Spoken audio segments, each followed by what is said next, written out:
The coffee had gone cold 3 hours ago, but James Stevens couldn't bring himself to leave his desk. Not when Mrs. Chen from apartment 4B was crying into her flip phone in the hallway, her voice carrying through the paper-thin walls of the Riverside Community Center's computer lab. Her grandson needed help with his college application, she'd said, but the deadline was midnight, and the ancient desktop computer kept freezing every time she tried to upload his essay. Preparing and narrating this type of story takes a lot of time and effort. If you like the story, please like the video and subscribe to the channel. If you want to watch every story of our channel, turn on the bell icon. James pushed his wire-rimmed glasses up his nose and saved his own work, a freelance web design project that would barely cover groceries this week, before walking over to Mrs. Chen's station. The fluorescent lights above buzzed with that familiar electrical hum that had become the soundtrack to his evenings over the past 2 years, ever since he'd started volunteering here after his day job at the electronics repair shop. "Let me take a look," he said quietly, his voice carrying the kind of gentle authority that came from years of talking to 8-year-old Emma through her math homework. Mrs. Chen looked up with red-rimmed eyes, clutching a crumpled tissue in one hand and her grandson's printed essay in the other. The computer was indeed frozen, cursor blinking mockingly in the middle of a half-loaded web page.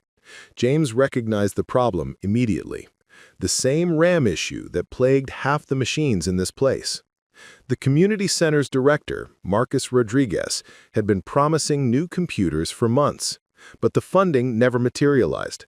Instead, James found himself here most nights, coaxing life out of machines that should have been retired during the Clinton administration. "It's going to be okay," he said quietly, his fingers already working across the keyboard. The familiar dance of keyboard shortcuts and diagnostic commands felt like meditation after the chaos of his days. Control-Alt-Delete, Task Manager, End process, clear cache, restart browser. The ritual of resurrection that he'd performed hundreds of times. As the page slowly reloaded, Mrs. Chen gripped his arm with surprising strength. "You don't understand. David worked 3 jobs to save money for college. This scholarship, it's his only chance. His parents, they can't help. They work 16-hour days at the restaurant just to keep the lights on." I knew the feeling. Since Sarah had died in that car accident 2.5 years ago, I'd been the sole provider for Emma, stretching every dollar until it screamed. My own dreams of expanding my web design business had been shelved indefinitely, replaced by the more immediate needs of parent-teacher conferences, doctor's appointments, and the nightly ritual of helping Emma with homework while simultaneously trying to meet client deadlines. The application portal finally loaded, and I watched Mrs. Chen's face transform as she successfully uploaded David's essay. Her shoulders sagged with relief, and she crossed herself quickly before turning to hug me with fierce gratitude. "You are an angel," she said, her accent thick with emotion. "You saved his future." I felt the familiar warmth that came with these small victories, even as I glanced at the clock and realized it was nearly 9 p.m. Emma would already be asleep. Mrs. Patterson from downstairs had been watching her again, adding another favor to the growing list of things I couldn't quite repay. The community center was emptying out now, chairs scraping against linoleum as people packed up their belongings. I gathered my own laptop and the stack of repair manuals I'd been studying, preparing for another night of cramming technical knowledge between Emma's bedtime and my own exhaustion. "James, you got a minute?" Marcus appeared at his elbow, looking uncharacteristically nervous. In the 2 years James had been volunteering, he'd never seen the normally unflappable director fidget with his car keys like this. "Of course. Is everything okay?" Marcus glanced around the nearly empty room, then lowered his voice. "I got a weird call today. Some guy claiming to represent William Ashford, you know, the tech billionaire, says Ashford's having some kind of computer crisis and needs immediate help. Apparently, someone gave him your name." James blinked. William Ashford was practically a household name, the founder of 3 major tech companies, worth somewhere in the region of $12 billion, according to the last Forbes article James had seen. The idea that someone like that would need help from a small-town computer repair shop seemed absurd. That's strange. I've never even met the man. Are you sure it's not some kind of scam? That's what I thought too, until he offered to pay $20,000 for a single house call. Marcus's voice dropped to barely above a whisper. James, that's more than our entire computer lab budget for the year. He wants you to come to his estate tomorrow evening. Something about a critical system failure that his regular IT team can't handle. The number hit James like a physical blow. $20,000. That was Emma's college fund, right there. That was health insurance premiums and car repairs, and maybe, just maybe, a chance to take a breath for the first time in years. But it also felt impossible. Billionaires didn't just randomly call small-town computer repair shops. They had armies of specialists, teams of experts, entire departments devoted to preventing exactly this kind of crisis. Did he say what kind of system? Something about a legacy server that's critical to his charitable foundation's operations. Apparently, it's running some ancient software that nobody on his current team understands, and it started corrupting data. He said he needs someone who understands both old and new systems, someone who can think outside the box. He paused. He specifically mentioned your work here at the center, how you keep these dinosaur machines running with practically no budget. James looked around the computer lab, taking in the mismatched keyboards, the monitors with permanent burn marks, the tower computers held together with electrical tape and hope. It was true that he'd developed a reputation for making the impossible work, for finding solutions that didn't exist in any manual. This is insane, Marcus. I fix people's home computers and volunteer at a community center. I'm not qualified to work on a billionaire's systems. Maybe not, Marcus agreed, but maybe that's exactly why he needs you. His regular people are probably overthinking it, trying to solve it with expensive solutions. You know how to make things work with what you've got. The overhead lights flickered, another reminder of the center's perpetual maintenance needs. James thought about Mrs. Chen's grandson, about all the other kids who came here because they couldn't afford their own computers, about Emma's school asking for yet another field trip fee he couldn't afford. What's the catch? No catch that I can see. He's sending a car to pick you up at 6 p.m. tomorrow. You bring whatever tools you think you might need. If you solve the problem, you get paid. If you don't, you still get paid for your time, though significantly less. James felt a strange mixture of terror and excitement building in his chest.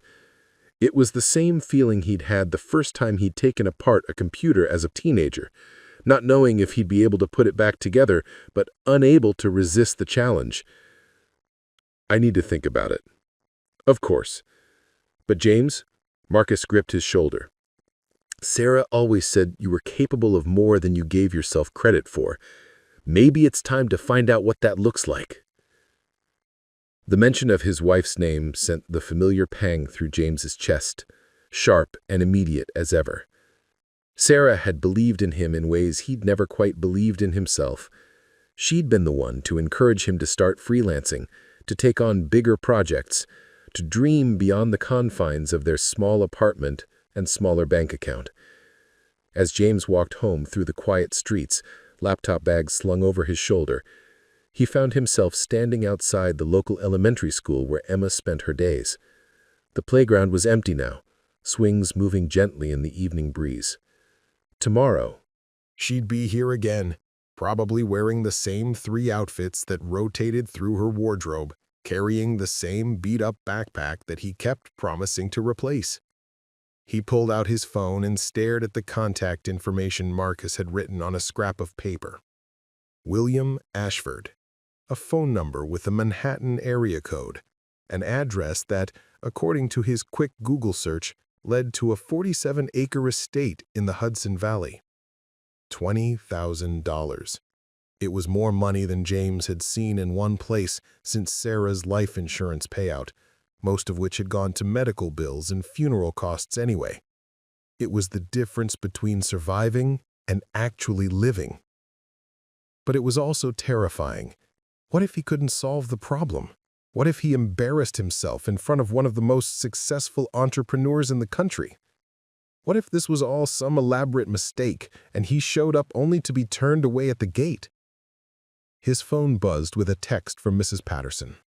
"Emma's asleep. Take your time. She did her homework and had 2 servings of the mac and cheese I made. Sweet dreams to you both."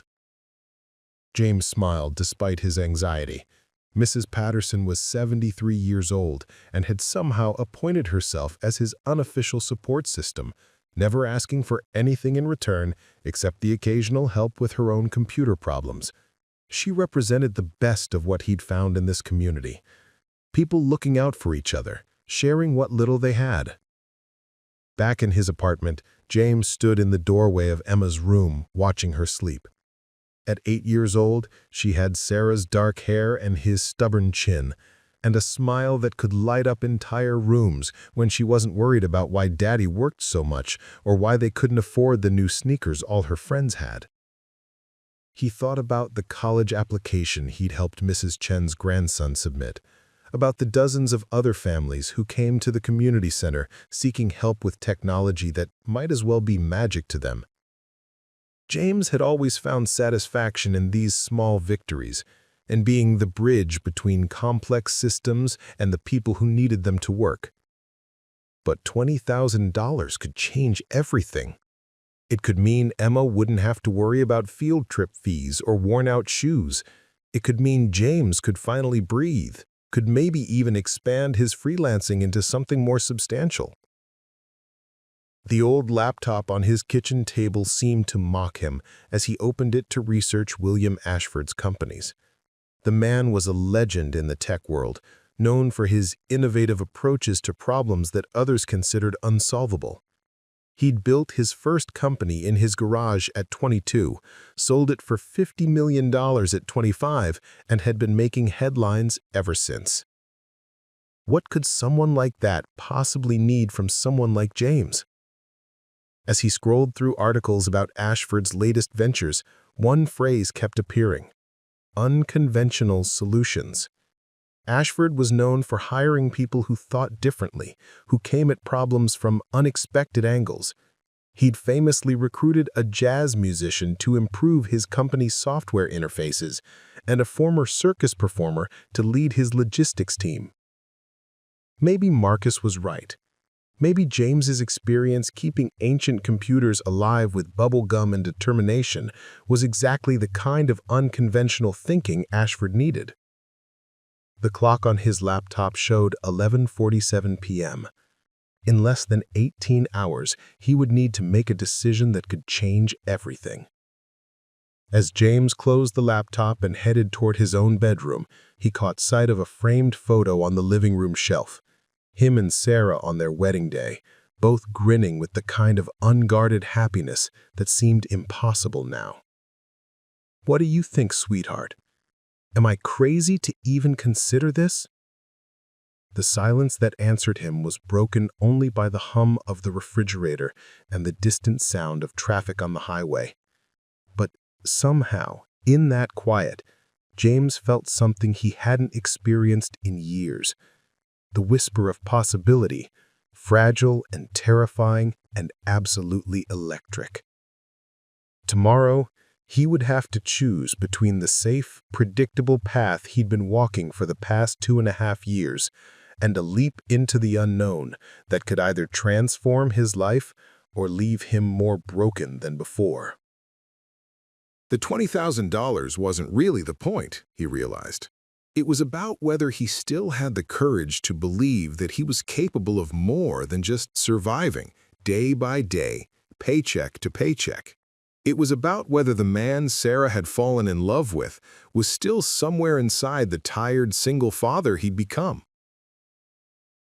James turned off the lights and headed to bed, knowing that sleep would be elusive. But for the first time in months, His insomnia would be caused by excitement rather than worry. In 12 hours, he would find out if he still remembered how to take risks. The alarm clock's shrill cry cut through James's restless sleep at 6:30 a.m., just as it had every morning for the past 847 days. He knew the exact count because he'd been marking them mentally since Sarah's accident, a morbid calendar of survival that had become as automatic as breathing. Emma was already awake, sitting cross-legged on her bed with her tablet, the free educational game he'd downloaded playing softly in the background. She looked up when he knocked on her doorframe, her dark eyes immediately searching his face with the kind of perceptiveness that 8-year-olds shouldn't need to develop. "You didn't sleep again," she said, matter-of-factly, not accusingly. Emma had learned not to worry out loud about things she couldn't control, another skill no child should have to master. "I slept some," James lied, ruffling her hair as he passed. The truth was he'd spent most of the night staring at the ceiling, alternately convinced that accepting Ashford's job was the smartest thing he'd ever done and the most foolish. The scrap of paper with the billionaire's contact information had migrated from his nightstand to his wallet to his kitchen counter and back again, as if its physical location might somehow influence his decision. Their morning routine unfolded with practiced efficiency. Emma dressed herself in the blue jeans with the carefully patched knee and the striped shirt that used to be too big but now fit perfectly, a reminder of how quickly she was growing and how slowly his financial situation was improving. James packed her lunch, peanut butter and jelly on the wheat bread that was on sale, an apple that had seen better days but was still edible, and a juice box from the bulk pack he'd splurged on at the discount grocery store. "Daddy." Emma's voice was unusually tentative as she shouldered her backpack. "Mrs. Patterson said you might have a special job today." James paused in the act of gathering his own work supplies. He'd forgotten that Emma had been at Mrs. Patterson's yesterday evening when Marcus had approached him about the Ashford situation. The elderly woman was discreet, but she'd probably mentioned it in the context of reassuring Emma that she'd be available to watch her again if needed. "Maybe," he said carefully. "Nothing's decided yet." "Is it a good job? Like the kind that means we could get a new couch?" She asked this with the studied casualness of someone who'd learned to manage expectations, but James caught the thread of hope underneath. Their current couch was a hand-me-down from Sarah's sister, delivered during those first awful weeks after the funeral when well-meaning relatives had swooped in with casseroles and furniture and then gradually faded back into their own lives. It sagged in the middle and had a spring that poked through the left cushion, but it was functional, which had been James's primary criterion for everything in their lives lately. "We'll see, sweetheart. Let's just take it one day at a time." Emma nodded with the solemn acceptance that broke his heart every time she did it. She kissed his cheek and headed for the door, where Mrs. Patterson was waiting to walk her to school, another small kindness in a web of support that had kept them afloat. James's workday at Murphy's electronics repair began like every other, with the familiar smell of solder and the cluttered comfort of the small shop that had become his second home.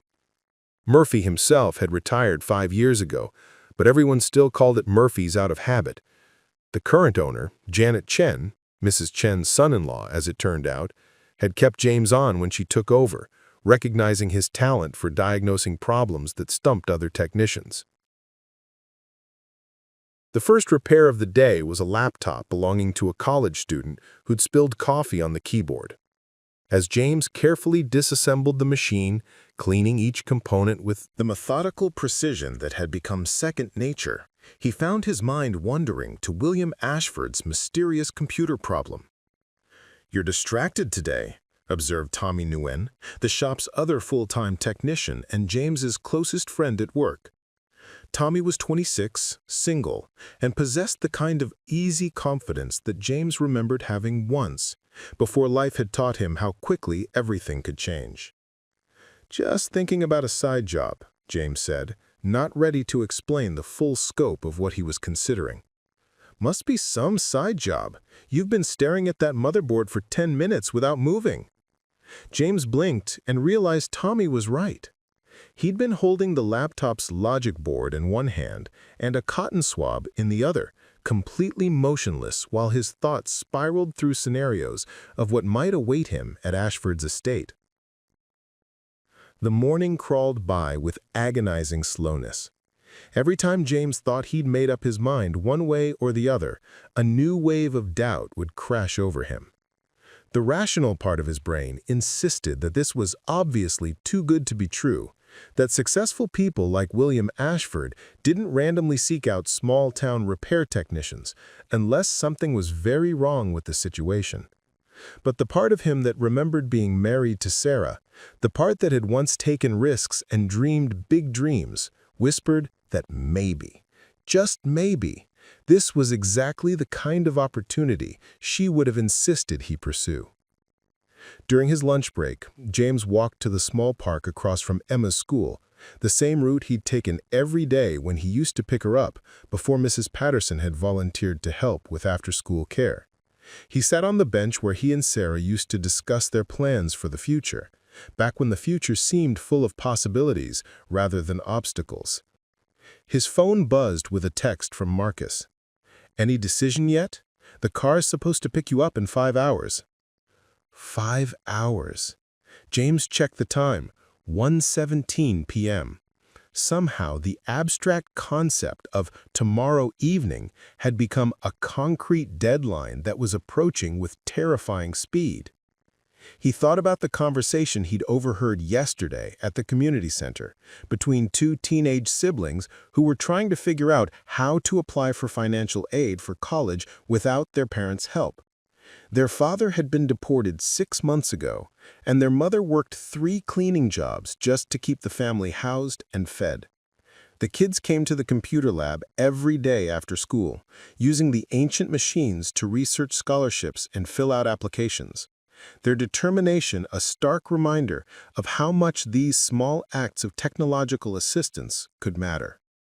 If James took the Ashford job and succeeded, he could do more than just improve his own situation. $20,000 could fund new computers for the community center, could help families like that one, could create opportunities that didn't exist right now. But if he failed, he'd still be the same man he was yesterday, with the same limitations and the same carefully managed life. As he walked back to the repair shop, James found himself thinking about the early days of his relationship with Sarah, when they'd both been working entry-level jobs and sharing a studio apartment that was barely larger than Emma's current bedroom. They'd been happy then, genuinely happy, not because they had everything they wanted, but because they believed they were capable of getting there together. When had he stopped believing in that version of himself? The afternoon passed in a blur of routine repairs and mounting anxiety. At 4:30, James asked Janet if he could leave early, citing a family situation. She waved him off without question, another small grace he'd learned not to take for granted. Back at his apartment, James stood in front of his bedroom closet, staring at the limited options for what one wore to meet a billionaire. His best shirt was a button-down he'd bought for Sarah's funeral, navy blue and wrinkle-free, and carrying too many painful associations. His second best option was a polo shirt that Emma had picked out for Father's Day last year, forest green with a small tear near the bottom hem that she tried to fix with clear nail polish. He chose the polo shirt. James packed his toolkit with unusual care, selecting the diagnostic equipment that had served him best over the years. The laptop he'd use for any software work, the multimeter for electrical issues, the collection of screwdrivers and cables and adapters that had accumulated over a decade of repair work. Everything fit into the battered messenger bag that had been Sarah's gift to him when he'd first started freelancing. At 5:45, Emma burst through the front door with Mrs. Patterson close behind, her face flushed with excitement from whatever adventure they'd shared during the walk home from school. "Daddy, Mrs. Patterson says you're going to help a very important person with their computer tonight." James shot a look at the elderly woman, who shrugged apologetically. She kept asking questions. I may have oversold it a bit. "Are you nervous?" Emma asked, studying his face with that unsettling perception of hers. "You look nervous." "A little," James admitted. "But nervous can be good sometimes. It means something matters." Emma considered this with the seriousness she applied to all of his life lessons. "Mommy used to say that butterflies in your stomach just meant you were about to do something brave." The observation hit James like a physical blow, both because it was so perfectly Sarah and because he'd nearly forgotten she used to say exactly that. Before job interviews, before their wedding, before Emma's birth, Sarah had always reframed nervousness as anticipation, fear as excitement waiting to be discovered. She was right, James said, kneeling down to Emma's eye level. "I might be gone for a few hours tonight, but Mrs. Patterson will be here and I'll tell you all about it when I get home. Okay?" "Okay, but Daddy?" Emma's expression turned serious. "Whatever happens, we'll be fine. We always figure it out." The words were his own, repeated back to him with the absolute faith that only children possessed. James hugged her tightly, breathing in the scent of her strawberry shampoo and playground dust, grounding himself in this moment before stepping into whatever came next. At exactly 6 p.m., a black sedan pulled up outside the apartment building. The driver was a middle-aged woman in a crisp uniform who introduced herself as Margaret and treated James with the kind of professional courtesy that suggested she'd transported many nervous individuals to meet her employer. "Mr. Ashford is looking forward to meeting you," she said as they pulled onto the highway that would take them north to the Hudson Valley. "He mentioned that you come very highly recommended." By who? The question slipped out before James could stop himself. Margaret glanced at him in the rearview mirror. "I believe it was someone from the community center where you volunteer. Mr. Ashford takes charitable work very seriously. It's how he identifies people with the right character for sensitive projects." James spent the rest of the drive trying to figure out who at the community center could possibly have a connection to William Ashford. Marcus seemed the most likely candidate, but he'd seemed genuinely surprised by the call. Maybe it was someone on the board of directors or a volunteer he'd never met.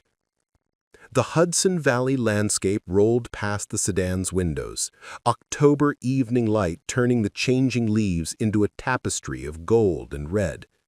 This was the kind of scenery that graced the covers of magazines, the kind of beauty that James rarely had time to notice during his daily commute between work and home and the community center. As they turned onto a private road marked only by a discreet brass plaque reading Ashford Estate, James felt the butterflies in his stomach transform into something closer to full-scale panic. The driveway stretched for at least a mile, winding through manicured grounds that probably cost more to maintain than James made in a year. The house, mansion really, that appeared around the final bend was something from a different world. Neoclassical architecture that managed to be both imposing and welcoming, with warm light spilling from dozens of windows and a circular driveway that could have accommodated a small wedding reception. "First time here?" Margaret asked kindly, apparently recognizing the expression on James's face. "First time anywhere like this," James admitted.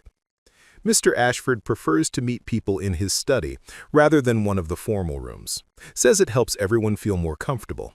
He's actually quite down to earth once you get past all this." She gestured at the imposing facade as she pulled up to the front entrance. A butler, an actual butler, opened the car door and introduced himself as Harrison. He was probably in his 60s, with the kind of understated elegance that suggested decades of experience managing the details of extraordinary lives. "Mr. Stevens, Mr. Ashford is waiting for you in the study. Right this way, please." The interior of the house was even more overwhelming than the exterior. Original artwork that James was pretty sure he'd seen in museums, furniture that looked like it belonged in a palace, and a staircase that curved upward like something from a movie set. But Harrison led him down a hallway lined with family photos and into a room that felt entirely different from the formal grandeur they'd passed through. The study was warm and cluttered, with overflowing bookshelves, a desk covered in papers, and the kind of comfortable, lived-in furniture that suggested this was where William Ashford actually spent his time. The man himself stood up from behind the desk as they entered, and James was surprised to find that he looked remarkably normal. Average height, graying hair that needed a trim, and the kind of wire-rimmed glasses that James himself wore. The expensive suit had been replaced with khakis and a sweater that had seen better days. "James, thank you so much for coming." Ashford's handshake was firm but not aggressive, and his smile seemed genuine rather than practiced. "I'm hoping you can help me solve a problem that's been driving my regular IT team absolutely crazy." William led James deeper into the study, past shelves lined with technical manuals that looked like they hadn't been disturbed in years, toward a corner where several computer towers hummed quietly beneath a desk that had clearly seen decades of use. The setup was oddly familiar, not because of the equipment, but because of the improvised cable management and the collection of post-it notes stuck to various surfaces, the universal language of someone trying to keep track of systems that had grown organically over time. "This is the server that's causing all the trouble," William said, gesturing toward a tower that looked like it had been assembled sometime during the early 2000s. "It's running the database for the Ashford Foundation. Every grant we've ever given, every application we've received, 15 years of financial records. Yesterday morning, it started throwing corruption errors, and by the afternoon, we couldn't access any of the historical data." James knelt down to examine the machine, immediately noticing the thick layer of dust coating the vents and the ominous grinding sound coming from what was probably a failing hard drive. "Has anyone tried to back up the data recently?" William's expression turned sheepish. "That's part of the problem. The system was set up by my nephew about 10 years ago before he went off to medical school. It's been running perfectly all this time, so we never really thought about maintenance or updates. The current IT team wanted to migrate everything to a modern, cloud-based system, but they couldn't figure out how to extract the data from this ancient database software." "What kind of software are we talking about?" "Something called FoxPro. Ever heard of it?" James almost laughed out loud. FoxPro was indeed ancient, a database system that had been popular in the 1990s, but was now so obsolete that most modern technicians had never even seen it. But James had learned FoxPro during his community college years, back when he was studying computer science, before life had redirected him toward more practical concerns. "I'm familiar with it," he said carefully. "But I have to ask, why not just hire a data recovery specialist? There are companies that specialize in this kind of thing." William settled into the worn leather chair behind his desk, looking suddenly older than his 60-something years. "We tried 3 different companies. The first one said the hardware was too old to work with safely. The second one quoted us $50,000 and a 6-month timeline with no guarantee of complete recovery. The third one..." He paused, running a hand through his graying hair. "The third one succeeded in corrupting the remaining accessible data while attempting to create a backup." "How much data are we talking about?" 15 years of foundation operations. Grant applications, recipient information, financial tracking, impact assessments. We're talking about nearly $2 billion in charitable giving, supporting education programs in underserved communities across the country. William's voice took on an urgency that transformed his earlier casual demeanor. "James, there are scholarship recipients whose records are in this system, kids who depend on our ongoing support to stay in college. Without access to the historical data, we can't even identify who's supposed to receive funding this semester."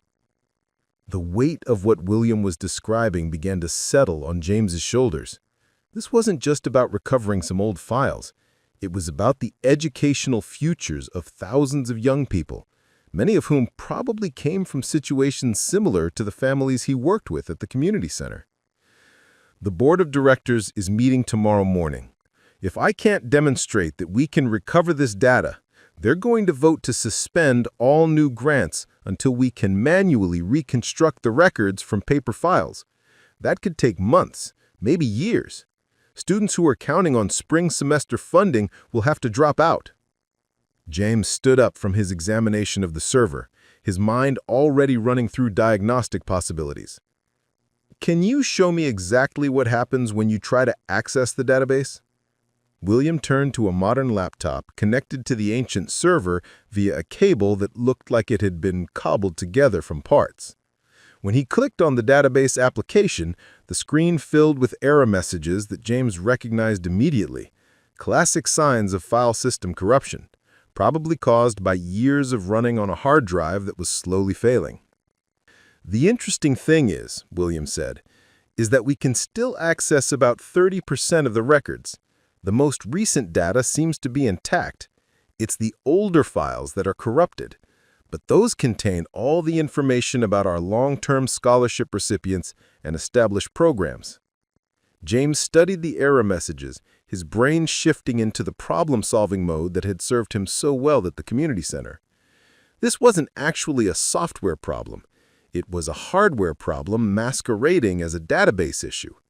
The hard drive was failing in sections, making older data inaccessible while newer files remained intact. James, I think I know what's wrong, but I need to ask you something important.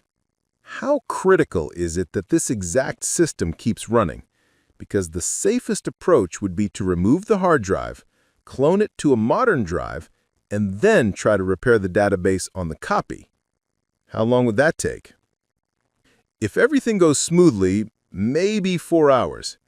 If we run into complications, it could be all night. William glanced at the antique clock on his desk, which showed 7:30 p.m. The board meeting is at 9 a.m. tomorrow. As long as we can demonstrate that the data is recoverable, that should be enough to prevent them from suspending the grant program. James felt the familiar surge of excitement that came with a challenging technical problem, tempered by the awareness of how much was riding on his success. I'll need to go back to my car and get some additional equipment. Do you have a workshop area where I can work on the hard drive? There's a fully equipped electronics lab in the basement. My son used to use it for robotics projects before he went off to MIT. Pause. James, I need you to understand something. The $20,000 I mentioned isn't just payment for your time. 3 years ago, a student named Maria Gonzalez received a scholarship from our foundation. She was the first person in her family to attend college, studying to become a teacher. Last month, she graduated and returned to her hometown to teach 5th grade at the same elementary school she attended as a child. James waited, sensing there was more to the story. Maria's scholarship was renewed each year based on data stored in that system. Without access to those records, we can't verify which of our current recipients have similar renewal agreements. How many students like Maria are depending on funding that we can't provide without this data? William's voice carried the weight of genuine responsibility. That $20,000 represents what we would spend on legal fees and consultants trying to solve this problem through traditional channels. If you can solve it tonight, that money goes back into the scholarship fund. The human cost of the technical problem was becoming clear, and James felt the familiar sense of purpose that had drawn him to volunteer work in the first place. This wasn't about the money anymore. It was about keeping promises to young people who had built their futures around the support they'd been guaranteed. "Let's go get my equipment," James said. The drive back down to the car gave James a few minutes to think through his approach. Hard drive cloning was a delicate process under the best circumstances, and attempting it on a drive that was already showing signs of failure carried significant risks. But the alternative, allowing the grant program to be suspended, was unacceptable. Margaret was waiting by the sedan, apparently having anticipated that James might need access to his tools. "How's it going up there?" she asked as he retrieved his expanded toolkit from the trunk. Complicated, but not impossible, James replied. Do you know anything about the Foundation's scholarship program? My daughter received one of their grants. She's finishing her nursing degree next spring. Without that support, she never would have been able to afford college. Another reminder of the stakes involved. James shouldered his tool bag and headed back toward the house, where William was waiting with a concerned expression that suggested he'd been watching the clock. The electronics lab in the basement was indeed fully equipped, with workbenches, proper lighting, and all the tools that James usually had to improvise or borrow. It was the kind of setup that would have cost more than his annual salary, but it had clearly been designed by someone who understood what serious technical work required. James began the delicate process of removing the failing hard drive from the server, working with the methodical precision that had become second nature over years of repair work. William watched from a respectful distance, occasionally asking questions that revealed a deeper technical understanding than his earlier casual demeanor had suggested. You built some of your first computers yourself, didn't you? James asked as he carefully disconnected the power cables. Back in the early 80s, yes. It was the only way to get the kind of performance we needed for the financial modeling software I was developing. Most people thought I was crazy for starting a software company in my garage. But the personal computer revolution was just beginning, and I could see possibilities that others couldn't. James smiled as he connected the failing drive to his portable cloning device. That's not so different than what I do at the community center. People bring me problems that seem impossible with the resources we have, and somehow we figure out a way to make it work. That's exactly why I asked for you specifically. When Marcus Rodriguez mentioned your name during our conversation about upgrading the center's computer lab, he described someone who could make miracles happen with outdated equipment and no budget. That's precisely the kind of thinking this problem requires. James paused in his work. You know Marcus? The Ashford Foundation has been quietly supporting the Riverside Community Center for the past 5 years. Marcus never knew the funding came from us specifically. We prefer to work through intermediary organizations to avoid the complications that come with direct billionaire involvement. But I've been receiving quarterly reports about the center's programs, and your volunteer work has been mentioned repeatedly. The revelation that his volunteer work had somehow reached the attention of a billionaire felt surreal, but it also explained the mysterious nature of this job offer. James had been recommended not by chance, but because someone had been observing his problem-solving abilities for years. The hard drive cloning process began with agonizing slowness, the ancient drive grinding and clicking as it attempted to transfer 15 years of critical data to a modern solid-state drive. James monitored the progress on his laptop screen, watching as sectors were read, copied, and verified. The process was working, but error messages began appearing as the cloning software encountered the corrupted areas of the drive. This is going to take longer than I hoped, James said, settling in for what was clearly going to be a long night. The drive is failing in multiple sections, so the cloning software has to attempt several reads for each corrupted sector.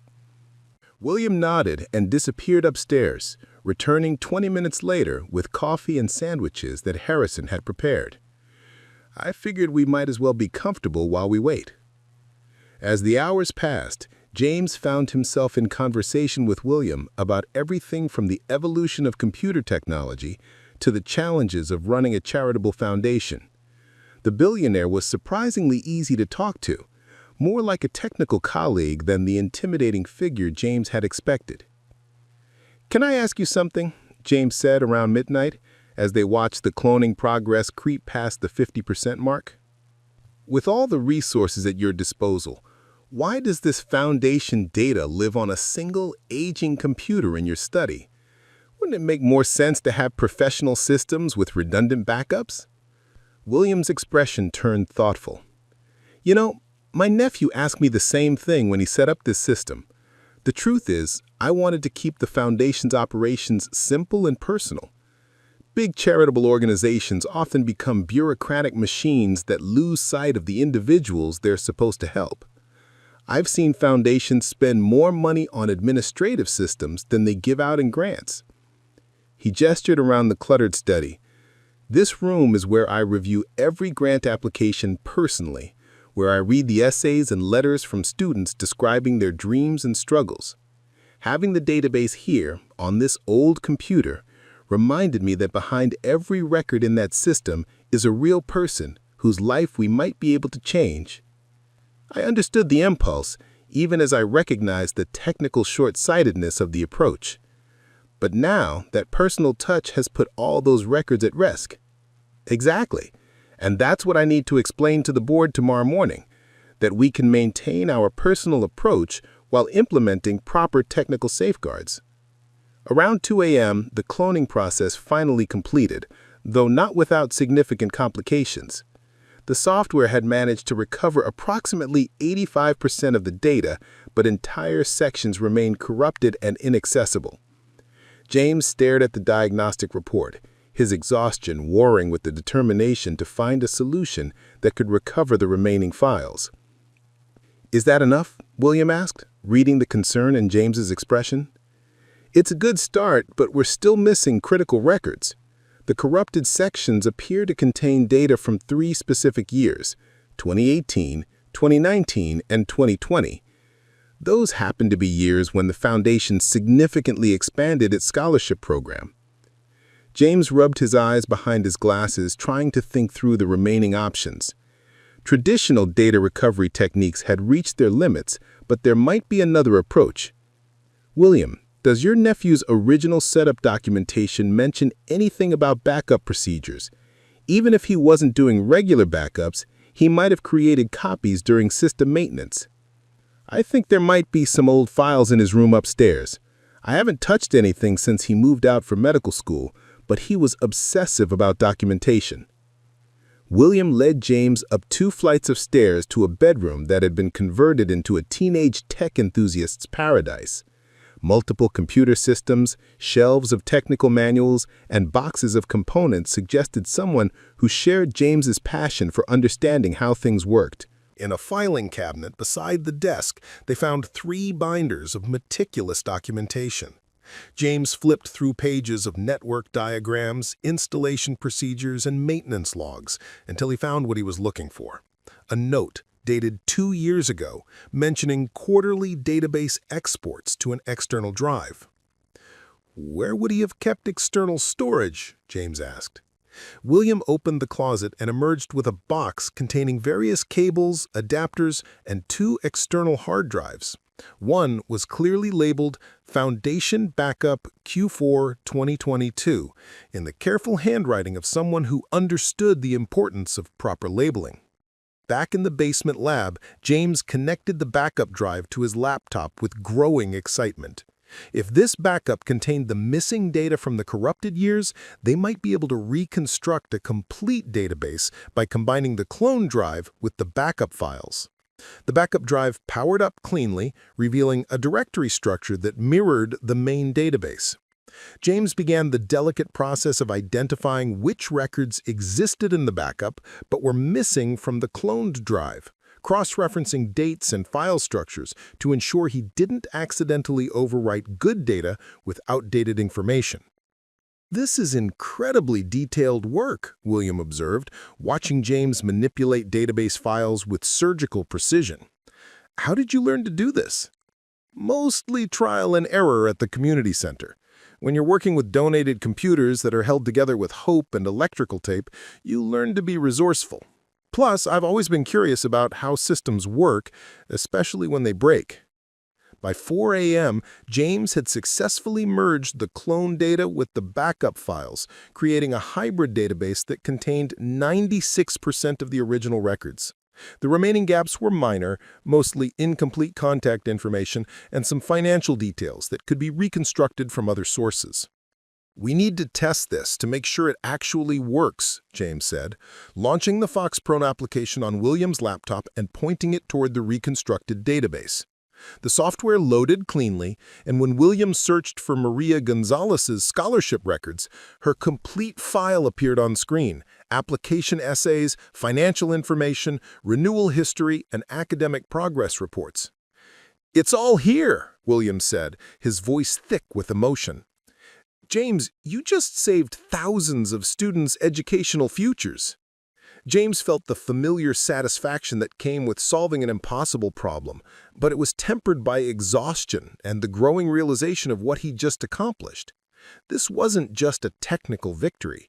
It was proof that his skills, honed through years of making the impossible work at the community center, were capable of solving problems that had stumped teams of professional consultants. "There's one more thing we should do," James said. "Let's set up a proper backup system so this never happens again. And we should migrate this data to a modern database that can be maintained by your regular IT team." William laughed. "You know, that's exactly what they've been trying to convince me to do for the past 2 years. I suppose nearly losing 15 years of records has finally convinced me they were right." As dawn began to lighten the windows of the study, James and William worked together to implement a temporary backup strategy and document the database structure for future migration. The emergency was over, but the larger lesson about balancing personal involvement with technical professionalism remained. "The board meeting is in 4 hours, William said, checking his watch. "I should probably try to get some sleep, and you should probably get home to your daughter." James packed his tools with movements that were automatic despite his exhaustion.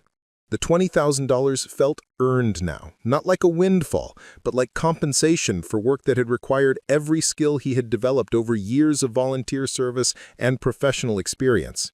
"James, before you go, I want to ask you something," William said as they stood in the foyer waiting for Margaret to bring the car around. "How would you feel about consulting for the Foundation on a regular basis? Not necessarily technical work, but helping us think through ways to use technology to better serve the communities we support." The offer was unexpected, and James found himself too tired to fully process its implications. "I'd need to think about that. My daughter, my regular job, the community center. I'm not sure how much additional time I have." "Of course. But James, what you did tonight proves something important. You don't just solve technical problems, you understand the human impact of those problems. That's a rare combination, and it's exactly what charitable work requires." As the sedan pulled away from the estate in the gray light of early morning, James leaned back against the leather seat and allowed himself to feel the full weight of what had just happened. He'd solved a problem that had defeated professional consultants, earned more money in one night than he usually made in 2 months, and apparently impressed someone whose opinion could open doors he'd never imagined. But more than that, he'd remembered something about himself that had been buried under years of careful survival and cautious choices. He was still the person who could take on impossible challenges and find a way through them. He was still the man Sarah had believed in. The morning traffic was light as they drove south toward his apartment, and James found himself thinking about Emma's comment the night before, that they always figured things out. Maybe it was time to start figuring out something bigger than just getting by day to day. His phone buzzed with a text from Mrs. Patterson. "Emma's still asleep, but she made me promise to ask how your important job went. Should I tell her you saved the day?" James smiled and typed back, "Tell her we figured it out." The sound of Emma's laughter drifting through the apartment walls was the first thing James heard when he finally woke up at 2:30 in the afternoon. He'd managed exactly 4 hours of sleep, but it was the deepest rest he'd experienced in months, the kind of exhausted satisfaction that came from solving problems that mattered. Mrs. Patterson's voice carried from the kitchen, apparently in the middle of one of her famous storytelling sessions that had become Emma's favorite part of sick days and school holidays. James lay in bed for an extra few minutes, listening to the easy rhythm of their conversation and marveling at how normal everything sounded after the surreal events of the previous night. Had he really spent 8 hours in a billionaire's basement reconstructing a database that affected thousands of students? Had William Ashford actually offered him ongoing consulting work? The whole experience felt like something that had happened to someone else, except for the very real exhaustion in his bones and the message on his phone from his bank confirming a wire transfer that had arrived at 9:47 a.m. $20,000. The number looked even more impossible in his checking account than it had on the scrap of paper Marcus had given him. "Daddy," Emma's voice preceded her by about 2 seconds as she burst into his bedroom, still wearing her school clothes and carrying what appeared to be a hand-drawn certificate. "Mrs. Patterson said you were very brave last night and helped lots of people." James sat up in bed, accepting the fierce hug that Emma delivered with her usual enthusiasm. "I helped with a computer problem that was causing some students to have trouble getting money for college." "Like David?" she asked, referring to Mrs. Chen's grandson whose application they'd rescued at the community center. "Exactly like David, but instead of one student, it was thousands of them." "That's a lot of Davids. No wonder they paid you so much money." Mrs. Patterson appeared in the doorway, her expression carefully neutral but her eyes bright with curiosity. "I hope you don't mind that I told her about the payment. She was worried that you'd been gone all night because something bad had happened."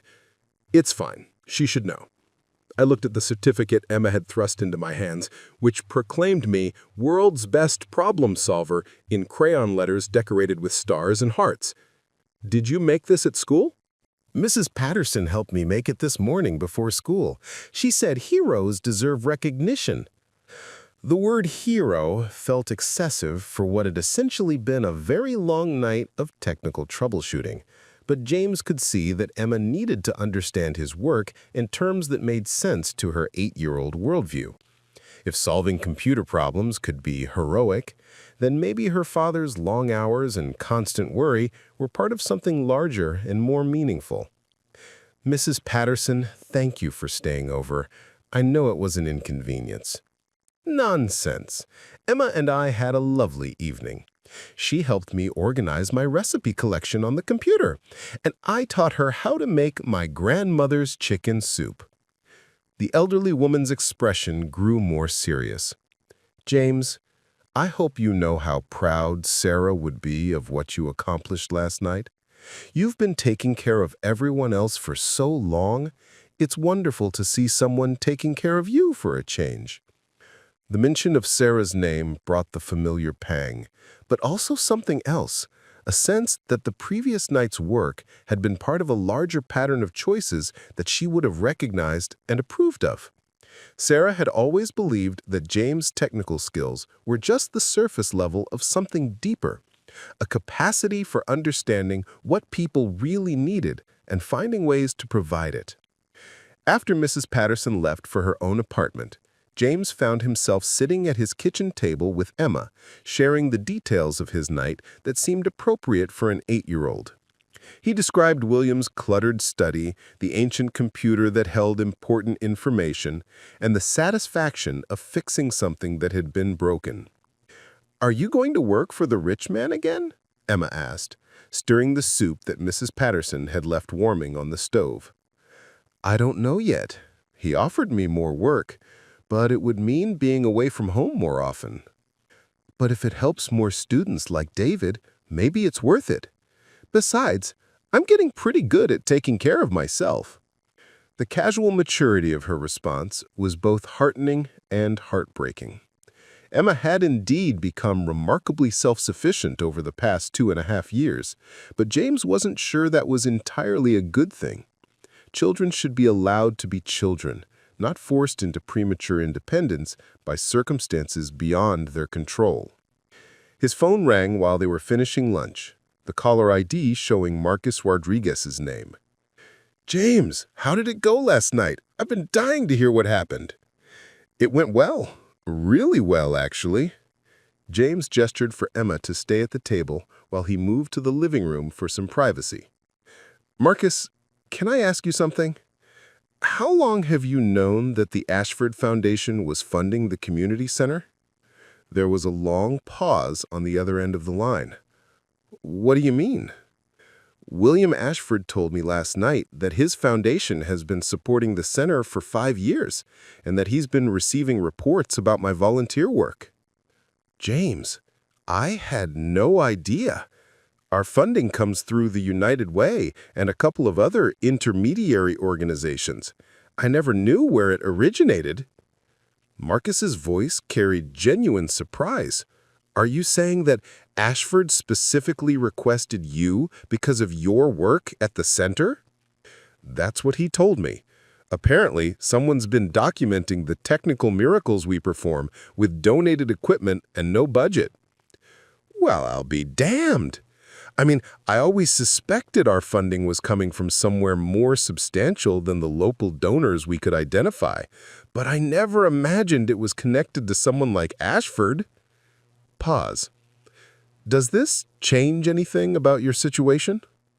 James looked around his small apartment, thinking about Emma's patched jeans and their sagging couch and the careful budgeting that governed every decision they made.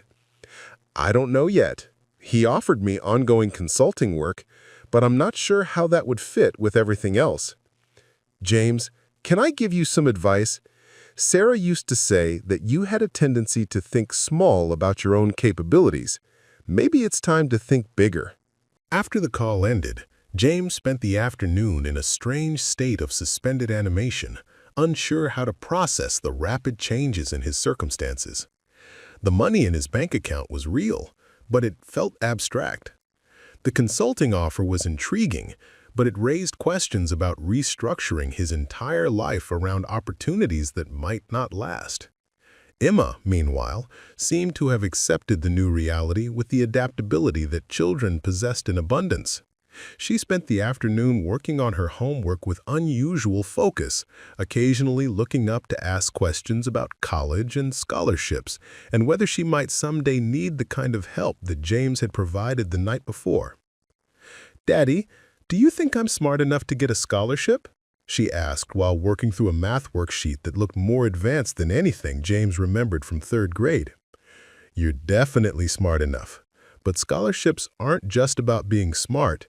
They're about working hard and caring about your education and finding ways to help other people." James sat down beside her at the kitchen table. "Why are you thinking about scholarships already?" "Because I don't want you to have to worry about money for my college. I want to be like the students you helped last night, responsible for my own education." The conversation revealed how much Emma had been absorbing about their financial situation, despite James's efforts to shield her from those worries. She understood that college was expensive, that scholarships were necessary, and that her father's work was somehow connected to making those opportunities possible for other families. That evening, as they sat together on their lumpy couch, watching a movie that Emma had selected from the library's DVD collection, James's phone buzzed with a text from an unknown number. "James, this is William Ashford. I wanted to let you know that the board meeting went extremely well this morning. We were able to demonstrate complete database recovery, and the grant program will continue without interruption. More importantly, the board approved funding for a comprehensive technology upgrade that will prevent this kind of crisis in the future. I hope you'll consider helping us plan that upgrade." James showed the message to Emma, who read it carefully before looking up with a grin that reminded him powerfully of Sarah. "He really likes your work, doesn't he?" "I think so. But Emma, if I take on more work with Mr. Ashford, it might mean some changes for us. Maybe a nicer apartment or a car that doesn't make that weird noise when it starts. But it would also mean I'd be traveling sometimes, working longer hours." Emma considered this with her usual seriousness. "Would we still go to the community center?" "Absolutely. That's not changing." "And would you still help people like Mrs. Chen's grandson?" "Even more than before, I think." Emma nodded decisively. "Then I think you should do it. Besides, Mrs. Patterson loves hanging out with me, and I'm getting really good at her chicken soup recipe." Later that night, after Emma had gone to bed, James sat in his kitchen with his laptop, researching everything he could find about the Ashford Foundation's work. The scope was staggering. Hundreds of millions of dollars in grants supporting education, community development, and technology access programs across the country. But what struck him most was the foundation's approach, which emphasized supporting local organizations and grassroots initiatives rather than creating large-scale institutional programs. It was the kind of charitable work that recognized that lasting change happened at the community level, person by person, family by family. James thought about Maria Gonzalez, the scholarship recipient William had mentioned, who had returned to her hometown to teach at the elementary school she'd once attended. How many other stories like hers were embedded in the database he'd reconstructed? How many students were building careers that would allow them to lift up their own communities? Around midnight, James composed a careful email to William Ashford accepting the consulting offer, but requesting a gradual transition that would allow him to maintain his current responsibilities while taking on new ones. He emphasized his commitment to the community center and his need to prioritize Emma's stability, but expressed genuine enthusiasm for contributing to the foundation's work. After sending the email, James walked through his quiet apartment, stopping to check on Emma and straighten up the small messes that accumulated during any normal day. The space looked exactly the same as it had 24 hours ago, but somehow it felt different, not because of the money, but because of the possibilities that had suddenly opened up. For the first time since Sarah's death, James allowed himself to imagine a future that extended beyond careful survival. Maybe Emma wouldn't have to worry about college scholarships because her education would already be secured. Maybe James could expand his technical work beyond emergency repairs and volunteer troubleshooting. Maybe they could build something together that honored Sarah's memory while creating new opportunities for their small family. His phone buzzed with William's reply, sent from what was apparently a very early morning or very late night. "James, I'm delighted that you're interested in working together. Let's start slowly and see how it develops. I have a feeling this is the beginning of something important for both of us." James turned off the lights and headed toward his bedroom, but paused at the living room window that looked out over the neighborhood where he and Emma had built their careful life. The street lights illuminated the small houses and modest apartment buildings where families like theirs were probably sleeping, dreaming their own dreams of stability and opportunity.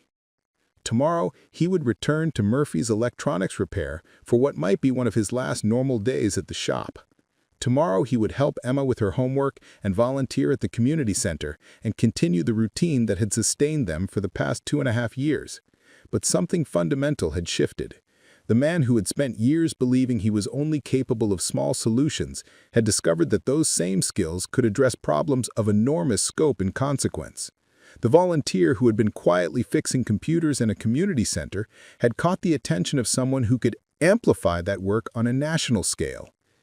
As James finally settled into bed, he found himself thinking about the certificate Emma had made proclaiming him world's best problem solver. Maybe it wasn't such an exaggeration after all. 6 months later, James stood in the newly renovated computer lab at the Riverside Community Center, watching Marcus Rodriguez demonstrate the capabilities of their brand new equipment to a group of visiting foundation directors. The transformation was remarkable.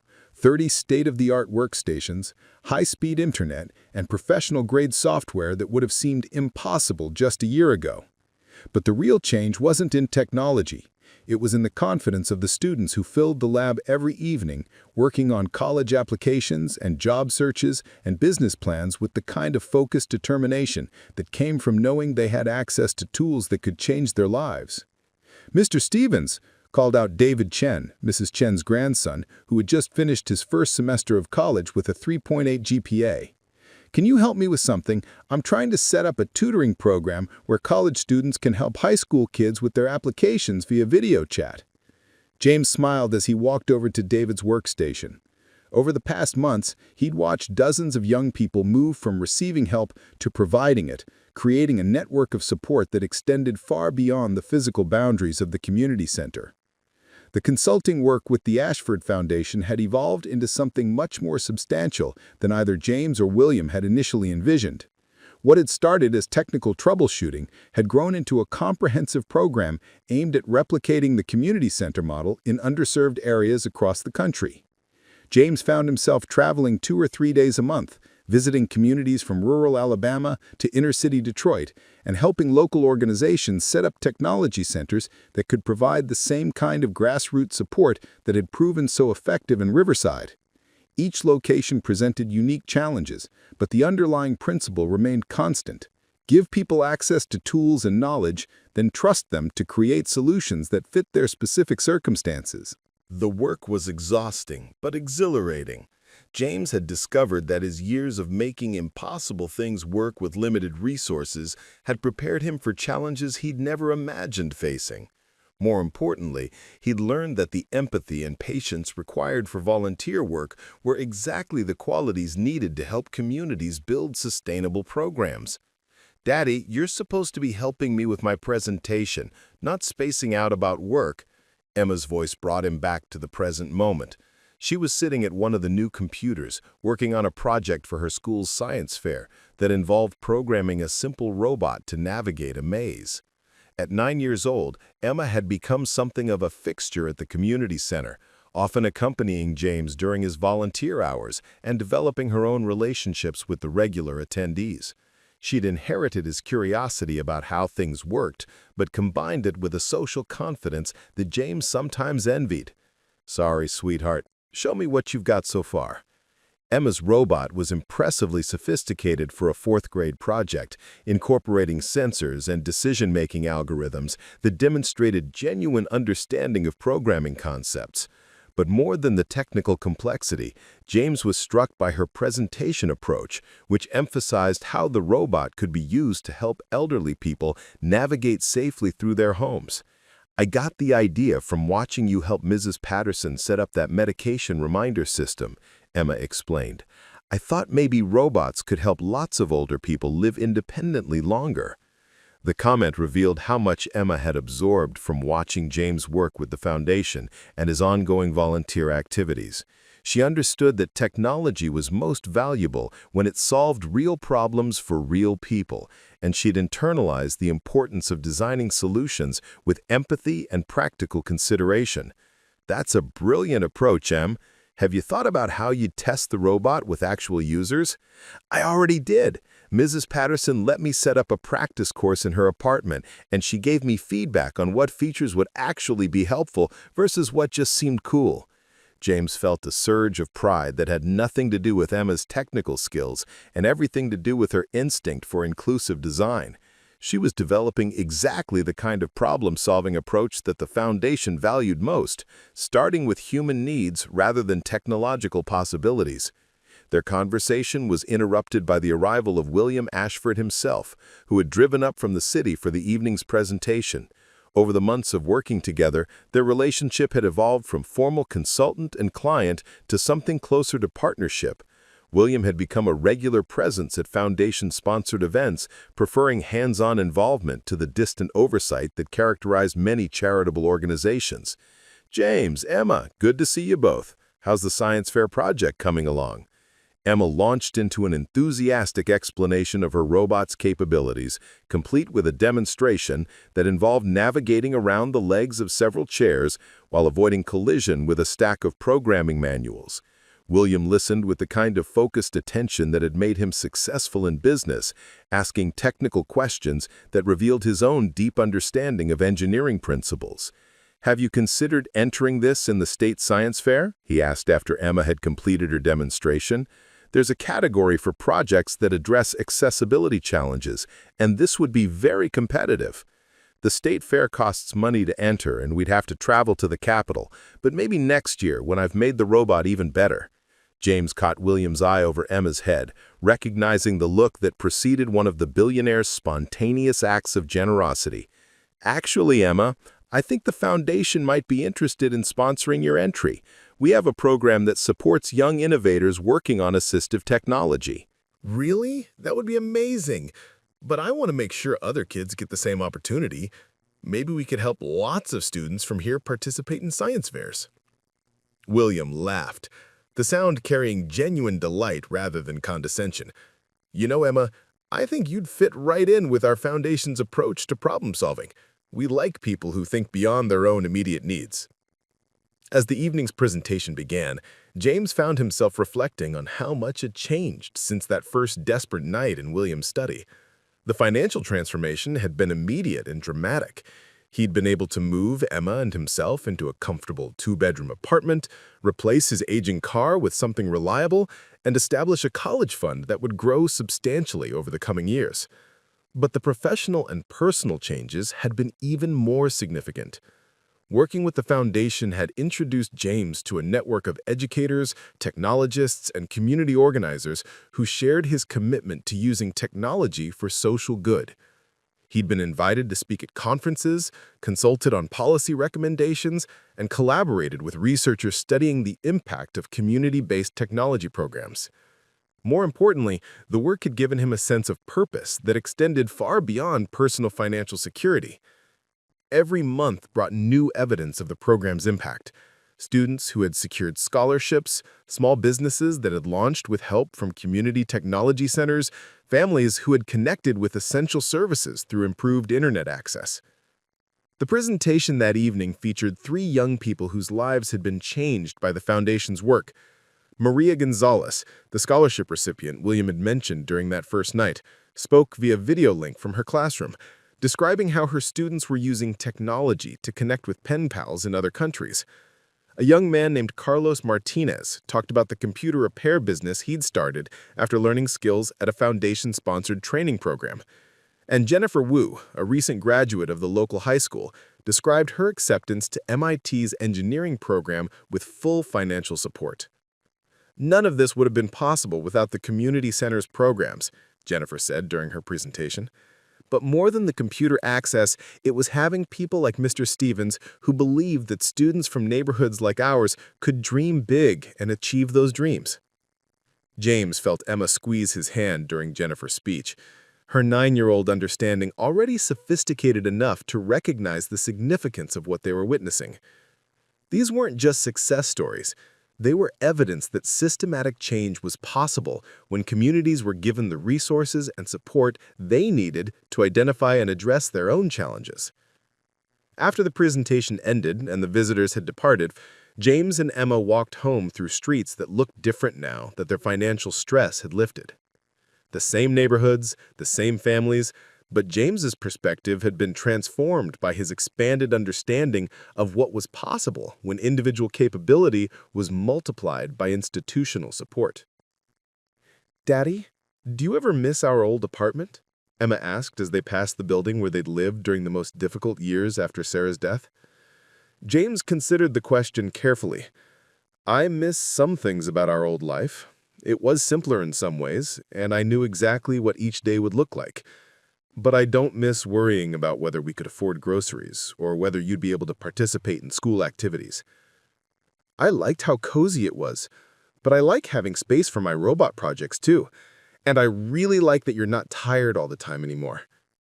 The observation was astute.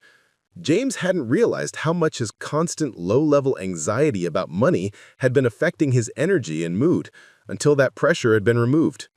He slept better now, laughed more easily, and found himself able to be fully present during conversations rather than mentally calculating expenses and deadlines. This remarkable story follows James Stevens, a single father whose life takes an extraordinary turn through an unexpected encounter with generosity and opportunity.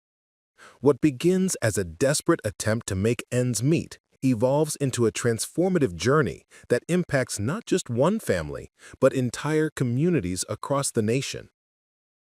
James starts as a struggling single parent raising his daughter Emma after losing his wife Sarah.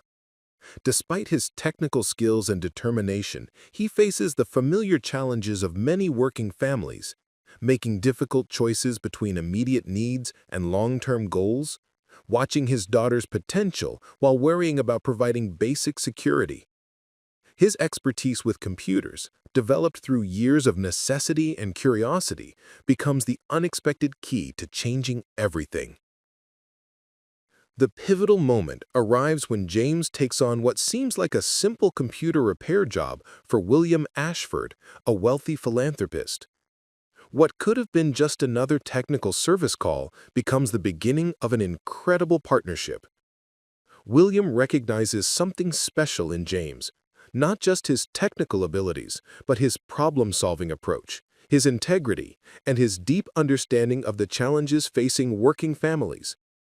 Rather than simply paying for their repair and moving on, William offers James an opportunity that seems almost too good to be true, helping to establish and manage community technology centers that would provide computer access, training, and support to underserved neighborhoods. The position offers not just employment, but the chance to use James's skills to create lasting change in communities like his own. Initially hesitant and overwhelmed by the scope of the opportunity, James gradually discovers that his years of making do with limited resources have given him unique insights into what communities actually need. His approach to the technology centers emphasizes practical solutions, community input, and programs that address real barriers to opportunity. As the Ashford Foundation's technology initiative grows, James witnesses firsthand how access to computers and training can transform individual lives. Students like Jennifer Wu earn scholarships to prestigious universities. Teenagers like Carlos Martinez develop businesses that create jobs for others. Families gain access to educational resources, job opportunities, and connections that were previously out of reach. Emma, meanwhile, grows up immersed in this environment of possibility and service. At 12, she's already developing her own projects, designing inclusive robots and planning educational games that make learning fun and accessible. Her natural teaching ability and instinct for helping others suggests she's inheriting not just her father's technical skills, but his commitment to using those abilities for community benefit. The story reaches a turning point when Williams suggests that James consider starting his own foundation. The idea is both thrilling and terrifying, an opportunity to implement his own vision for community development, but also an enormous responsibility. After 3 years of learning and growing within the Ashford Foundation, James takes the leap and establishes the Stevens Foundation. The new organization becomes something remarkable, a converted warehouse that serves as headquarters for a nationwide network of community technology centers. Each location is designed to reflect local needs while maintaining the core principles James has developed, treating technology as a tool for community empowerment rather than an end in and of itself. 3 years later, the Stevens Foundation has become a model for sustainable community development. The ripple effects are everywhere. Carlos Martinez has grown his computer repair business into a regional operation employing 15 people and offering internships to high school students. Jennifer Wu is pursuing her PhD while researching sustainable technology transfer models and advising the foundation. Mrs. Patterson, once a community center volunteer, now leads intergenerational programs that connect seniors learning technology with young people developing teaching skills. The success isn't measured just in individual stories, but in systematic change. Communities that once experienced brain drain are now seeing educated young people return home to start businesses and contribute to local development. Economic ecosystems are shifting as the availability of skilled workers attracts new businesses and opportunities. Perhaps most importantly, the foundation has created a cultural shift in expectations. Young people like Emma grow up assuming they'll go to college, anticipating meaningful work, and expecting to contribute to positive change in their communities. This represents the most profound legacy of James's work, not just helping individuals succeed, but changing what entire communities believe is possible. The story concludes with James reflecting on the journey from desperate single father to leader of a transformative organization. He's built something that will outlast his individual efforts, an institution with the strength and community support needed for long-term impact. Emma is growing up with fundamentally different assumptions about her opportunities and responsibilities, representing a generation that expects to use their talents for community benefit. The relationship with William and the original Ashford Foundation has evolved into a collaborative partnership, with both organizations supporting each other's work while maintaining distinct approaches. The model they've developed together is now being scaled nationally, with plans for continued expansion and adaptation to different community contexts. Most significantly, James has discovered that his years of struggle weren't just obstacles to overcome, but preparation for the work that would define his life. The skills developed through necessity, creative problem-solving, understanding community needs, persistence in the face of challenges, became the foundation for creating systematic change. The story demonstrates how unexpected opportunities, when combined with dedication and community support, can create transformative change that extends beyond individual success to benefit entire communities and future generations. If this inspiring story of transformation, community building, and unexpected opportunities resonated with you, please like this video and subscribe to our channel for more incredible true stories that showcase the power of human resilience and generosity. Hit the bell icon to be notified whenever we share new stories about ordinary people creating extraordinary change in their communities. Your support helps us continue sharing these uplifting tales of hope and possibility.